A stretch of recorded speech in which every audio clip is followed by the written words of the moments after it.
Listen. There's something I wish to share with you.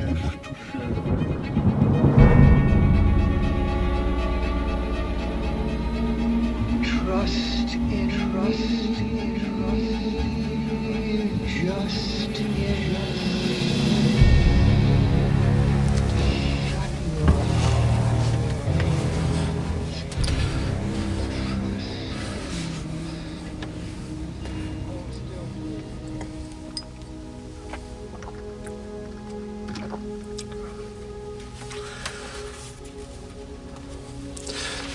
So yes, we've got up to lockdown, and for me, in 2020, and for me, as I think with a lot of people, it was a dividing line, we might say, in their life of understanding, coming up against some very, very demanding and shocking realities to a degree. I think that was a very curious period because suddenly everybody, well not everybody, but a lot of people were forced into a sort of introspective isolation involuntarily. Whereas before, those times had come voluntary for me, and I would end up going inside myself, sort of. At that time, everybody was forced into this isolation, but it was by outside forces. And for me, I remember at the time it occurring to me, it seemed so many people started examining the society around them, and I did the same. And for me, it was very curious, and I related it to that because before, when I had gone off and been isolated on my own to do my thinking, it had been because I had things I wished to focus on, or I had things I needed to work out and sort out in myself. And yet then, it wasn't the case. I was actually really ready to be out and about. I'd come to a period in my life, I'd had a relationship breakup a couple of years before, issues, and I was at the stage that I really wanted to be going out and building a new life, and suddenly you were forced to go into isolation. And for me, it was like all that energy that would normally be looking inside was suddenly reflected out to look across what was going on in us, around us in society. That is Cap's left hand whistle. That is Cap's right hand whistle. A sheepdog's life is not all glamour. His real purpose is to help the shepherd manage the sheep on his own pasture. Tim sends Roy out to begin the gather. Vote for me! She's drifting a little bit to the right again, but gently does it. There's a challenge there from a defiant ewe. They've not given up fighting yet. Darwin! Oh, there's a break on the right and on the left. One second time! No, one! Good afternoon. Earlier today, I presented the budget to the House of Commons. I want to be honest with you about the problem and our plan to fix it. Following on his quad, just out of shot to the right, going off to check his sheep.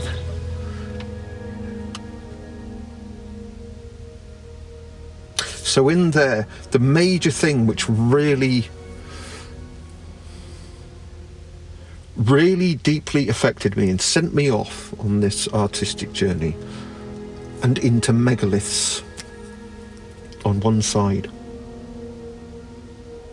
was this sudden, incredibly dogmatic, authoritarian way of thinking and conversing and regulating communication across society.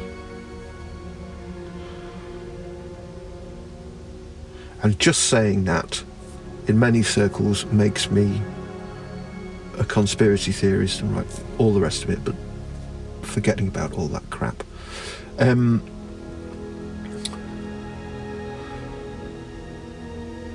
So yes, having been a lover of science all my life. I've always had a great interest in science, particularly in physics.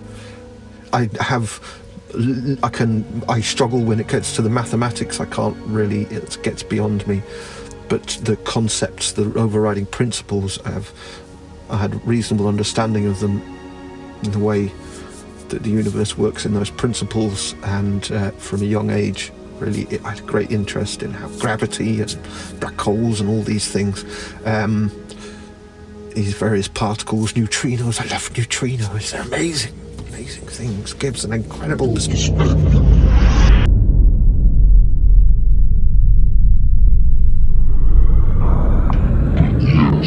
So when lockdown came and suddenly we got this whole thing of believe the science, it absolutely pained me to hear. Because obviously anybody with any sense knows, it's not the right term, but you could say it's an oxymoron. To believe in science is completely, it's an utterly absurd statement, because the whole idea is science that is based on experimentation and definition of laws presiding over the forces and materials in the world, and to therefore belief doesn't come into it. It's into the gathering of data. That comes into the interpretation of science, but the actual operations, the actual measurements of science, they don't require belief. They are measurements. It's data. The belief comes in with the interpretation of it.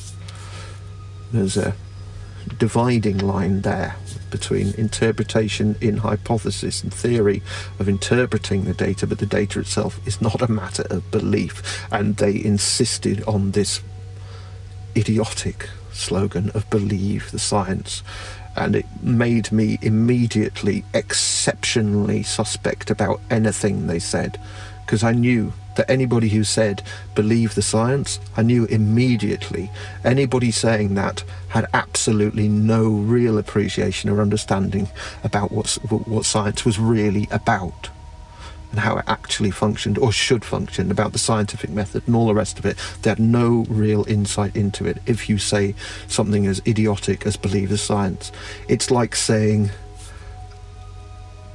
on the other side, measure your faith or something like that. It's just a complete inversion. Turning science into a matter of faith. That's what they did. Obviously, that's what belief in science means. It means you're turning science into a matter of faith, which is completely idiotic and completely goes against the whole premise of the scientific method and all the rest of it. So that I found extremely hard, and with it there came all of that fact-checking mentality, which was all absolutely based very clearly around making a plea to authority, which is a logical fallacy, the primary logical fallacy, by my understanding. That is a plea to authority, which you do when you try to win an argument by saying, I am an expert. And you don't actually lay out the logic of your reasoning. You just say, I am an expert, and you must therefore take what I say as read. I have the authority. Or you say, this is what an expert, this person with authority says, and therefore I do not, therefore your argument is invalid if you're not qualified like they are. And so the actual reasoning, the actual logic, the actual data, all of that stuff gets washed away and replaced by this, basically a battle for status. That's which leads to, it's an absolute logical fallacy, because the actual substance of the argument, the actual data, the actual real nitty-gritty of defining what's true and false goes thrown out of the window, and it just becomes a match of, yes, one person looking down their nose at the other, and drifts into ad hominem attacks, just slurring insults, saying this person doesn't have any real standing in this field, therefore we're not going to take in what they say and not even going to read it. So that deeply, deeply bothered me at the time.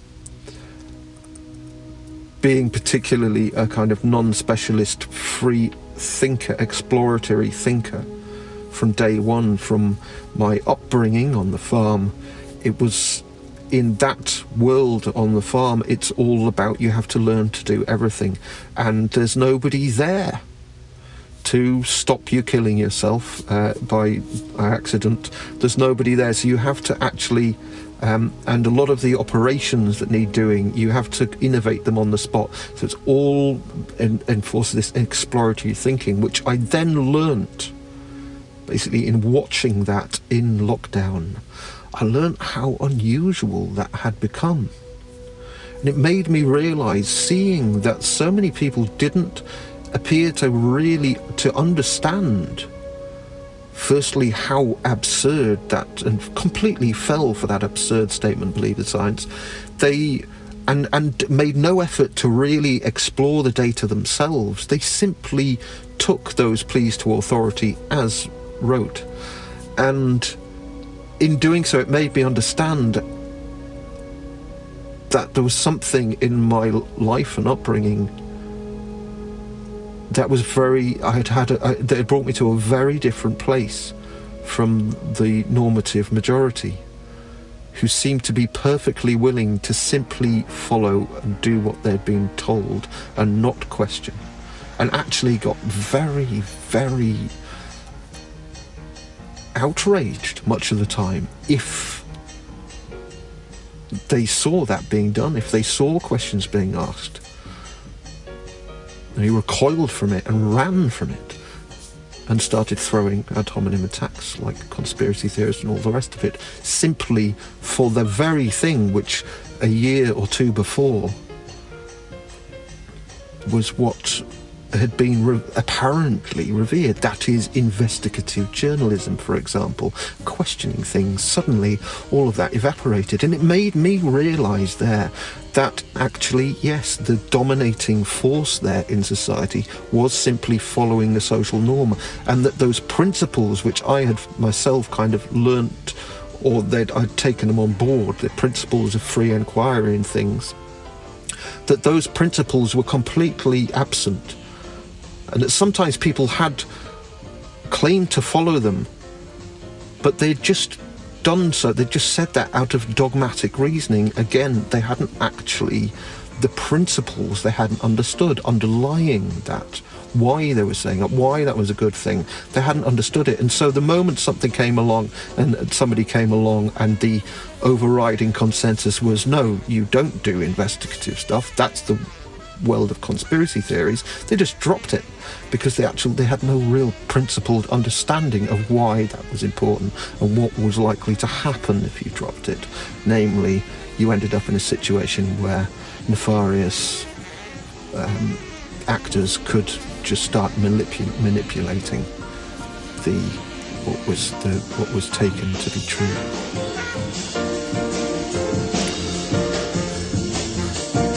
I love the lie and lie the love are hanging on me, push and shove. Possession is the motivation that is hanging up the goddamn nation. Looks like we always end up in a rut. Everybody now trying to make it real compared to what? Come on, baby.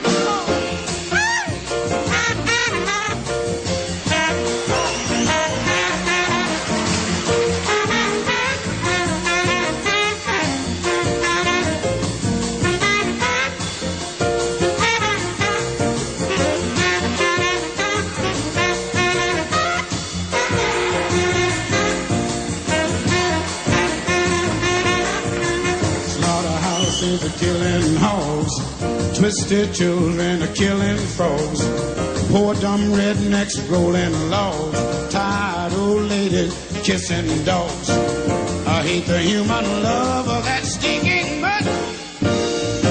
I can't use it, trying to make it real compared to what?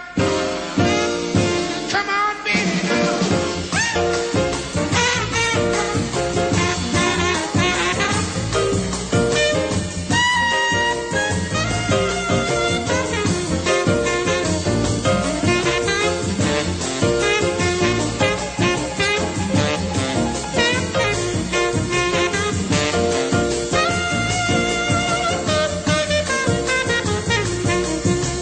President, he's got his war.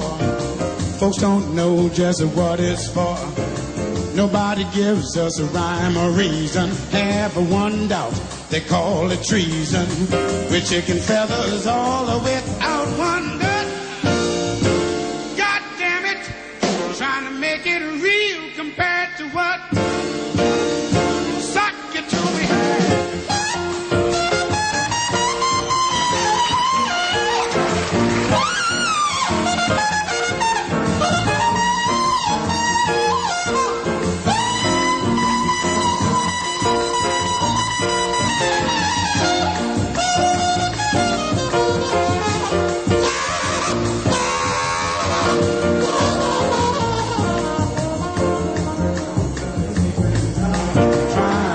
Duck the wrath of God. Preachers filling us with fright. They all trying to teach us what they think is right. They really got to be some kind of nut. I can't use it. I'm trying to make it real compared to what the other men.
That bee and where's that honey? Where's my God and where's my money? Unreal values, a crass distortion. Unwed mothers need abortion. Kind of brings to mind old young King Tut. He did it now, trying to make it real compared to what?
penny for your thoughts.